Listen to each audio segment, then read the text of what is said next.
Buenas tardes, docente y compañeras. Somos el grupo C y está integrado por Ayauca Yauca Joyce, Benalcázar Clavijo Jennifer, Delgado Ibarra Karina, García Cabrera Génesis, López Japa Blanca, quien está hablando, Mosquera Manzaba Catherine, Naranjo de la Torre Heidi, Saigua Vargas Jenny y Torres Quesada Jennifer. Nuestro tema de exposición es la disfasia. La disfasia es un trastorno severo del lenguaje, concretamente de la adquisición del mismo, que se manifiesta en dificultades para hablar y para poder comprender el discurso hablado.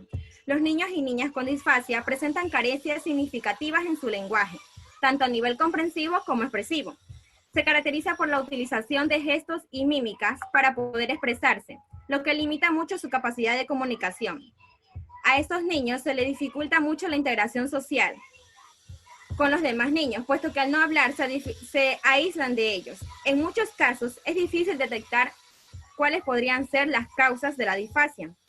Fernández, en el 2009, dice que la disfasia es causada por una lesión cerebral, ya sea por falta de oxígeno en el cerebro al nacer, por trauma cráneoencefálico o por enfermedades de las meningitis o encefalitis, que invaden el sistema nervioso central.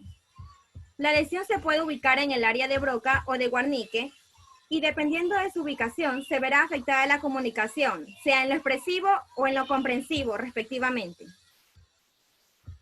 Los tipos de disfasia. Entre ellas tenemos la disfasia motriz o expresiva. Las personas que padecen de este tipo de disfasia muestran un nivel de comprensión, pero al mismo tiempo presentan una dificultad que pueden emitir los sonidos de fonemas y palabras. Poseen un lenguaje espontáneo, pobre y escaso. Entre ellas tenemos dos dificultades, que son alteraciones en la producción fonológica. Dice que se produce una articulación errónea de los sonidos, es decir, pronuncia correctamente los sonidos aislados. Sonidos aislados quiere decir que los articulan mal dentro de la palabra o la frase. Hablan mucho, pero le cuesta entender. Dentro de la disfasia expresiva también tenemos a la disprasia verbal. Esta consiste en una incapacidad para realizar los movimientos necesarios para articular correctamente los sonidos. Estos niños experimentan dificultad para repetir las palabras de 3 sílabas. Hablan poco, no tienen fluidez y adoptan un estilo telegráfico. Si le decimos, por ejemplo, que repita ma, el niño con disprasia verbal va a presentar dificultad en ejecución motora, le va a costar y va a tardar más tiempo. Dentro de los tipos de disfasia también tenemos la disfasia sensorial o receptiva. Según Babarro 2019, él dice que este tipo de disfasia se caracteriza por la presencia de dificultades en las asociaciones verbales, en la interpretación del lenguaje ambiental. Por ejemplo, la dificultad para interpretar las sensaciones que nos dan los colores claros en una habitación. Y en la evocación verbal de objetos, dificultad para recordar el nombre de los objetos, por ejemplo, cuando se dice lo tenía en la punta de la lengua. Nos referimos a que nos ha resultado difícil recordar el nombre de un objeto determinado. El niño es incapaz de analizar e interpretar los sonidos del lenguaje hablado, a pesar de que posee un buen funcionamiento de los mecanismos periféricos de la audición. Dentro de la disfasia sensorial o receptiva encontramos que se clasifican en dos dificultades. La sordera verbal es la alteración más grave. El niño conserva un funcionamiento de la audición, pero no es capaz de analizar los sonidos que se encuentran en su discurso y es escaso en vocabulario, es incoherente y es repetitivo. El déficit sintáctico fonológico hace referencia a la incapacidad de descodificar o analizar oraciones largas y conceptos abstractos, por lo que sus discursos están formados por frases cortas, simples y mal organizadas. Entre los tipos de disfasias también tenemos la disfasia mixta. Esta disfasia se refiere al conjunto de síntomas motores y sensoriales que se muestran afectados, es decir, incluyen las dificultades de los dos tipos de disfasias anteriores.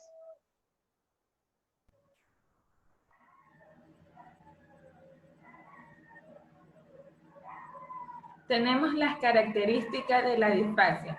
Aquí encontramos la dificultad para relacionarse entre compañeros. También encontramos el aislamiento. Aquí es donde el niño solito se aísla o su compañero los aísla. La tercera es disminución de la atención para trabajar.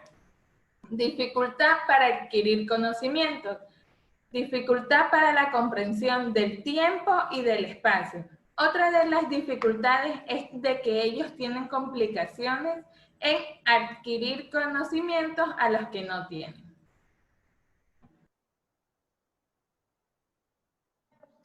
Síntomas de disfasia relativos a la expresión.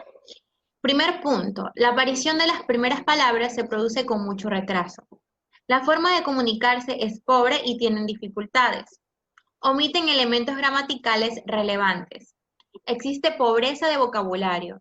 Su nivel de expresión se considera muy bajo, apenas se expresan y cuando lo hacen son emisiones pobres y en su mayoría sin sentido. Pocas muestras de intenciones de llegar a los demás. Presentan dificultad para emplear los pronombres personales más allá de los 4 años.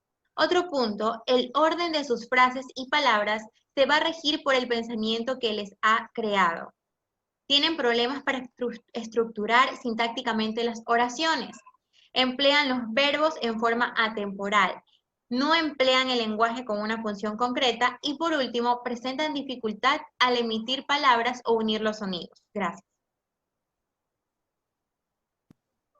Síntomas de la disfasia relativa a la comprensión. El niño tiene dificultad para recordar y repetir frases largas. Apenas existe comprensión sobre la información, ya sea abstracta, espacial o temporal. Estos niños repiten las palabras sin saber su significado y muchas veces se comunican a través de gestos o mímicas con los demás. Uno de los síntomas de la disfasia es la dificultad psicomotora, lateralidad poco definida en el niño. En ocasiones pueden aparecer niños sordos como consecuencia de la alteración que sufren, pérdida de la capacidad auditiva y hipocausia, que puede ser leve, moderada y severa, de acuerdo a la dificultad que el niño presente. También, otro punto, presentan dificultades al momento de la lectura. Esta se caracteriza por la lentitud al momento de leer, la omisión o sustitución de las letras, alteraciones en la memoria auditiva. Es la capacidad que el niño tiene para retener y reproducir una serie de números o palabras emitidos verbalmente. Trastornos psicoactivos. Es la alteración en su equilibrio afectivo, pudiéndole dar una baja autoestima y una ansiedad en ciertos contextos donde el niño se desenvuelve. Por último, tenemos el retraso en el razonamiento lógico. Esta se da por la falta de juego simbólico. Gracias.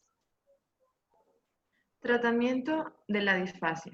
No existe un único modelo de tratamiento para la disfasia o trastorno específico del lenguaje, ya que cada persona es distinta y por lo tanto presenta distintas dificultades y necesidades. Por esta razón, es recomendable adaptar el tratamiento a la edad del paciente y a sus características individuales. Existe un modelo habitual constituido por 3 niveles, los cuales deben ser adaptados a la persona y por lo tanto no habrá 2 iguales. A continuación, voy a describir uno de los niveles de tratamiento que es denominado estimulación reforzada, que consiste en presentarle al paciente estímulos comunicativos y verbales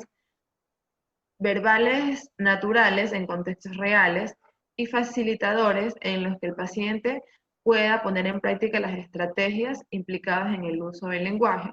De este modo se pretende aumentar la estabilidad de los estímulos y estrategias y también aumentar la intensidad de las interacciones que el paciente establece con otras personas.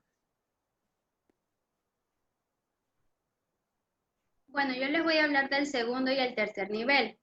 El segundo nivel hace referencia a la llamada reestructuración del lenguaje, donde se pretenden modificar todos los aspectos de la comunicación y del lenguaje, con la finalidad de facilitar su desarrollo.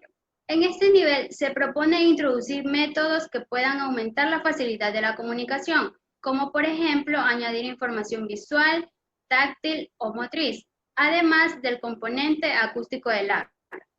El tercer nivel es el de la introducción de un sistema alternativo de comunicación, que se utiliza en los casos cuando la comunicación verbal ya no es posible o se encuentra muy limitada.